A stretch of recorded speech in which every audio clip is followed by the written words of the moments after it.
Stylish star Allu Arjun movie Sarrainodu మరికొన్ని గంటల్లో థియేటర్లకి వచ్చేస్తుంది. ప్రపంచవ్యాప్తంగా దాదాపు 2000 థియేటర్లో సరైనోడు రిలీజ్ అవుతోంది. టైటిల్ కి తగ్గట్టుగా సరైనోడు అనిపించుకోవాలంటే బాక్స్ ఆఫీస్ దగ్గర బన్నీకి పెద్ద టార్గెటే ఉంది.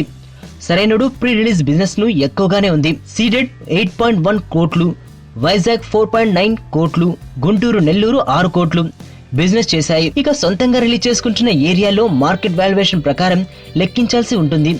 దీని ప్రకారం నైజాం ఏరియాకి 12 కోట్లు, ఈస్ట్ వెస్ట్ కృష్ణాల్లో 9 కోట్లు రాబట్టాల్సి ఉంటుంది.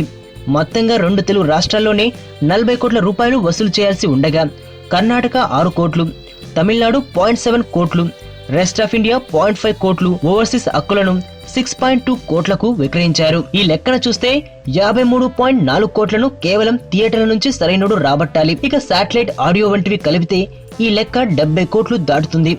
అయితే బాక్స్ ఆఫీస్ దగ్గర సరైనోడు అనిపించుకోవడానికి 54 కోట్లు వసూలు చేయాలి. గత 3 చిత్రాలను 50 కోట్ల మార్క్ దాటించిన బన్నీకి ఇదేమంత పెద్ద విషయం కాదనే కామెంట్స్ వినిపిస్తున్నాయి. ఎదుటోడితో పెట్టుకోవాలంటే ఉండాల్సింది బ్రాండ్ కాదు, ఇక్కడ దమ్ము టన్నులు ఉంది. ఇంకా చూస్తావా?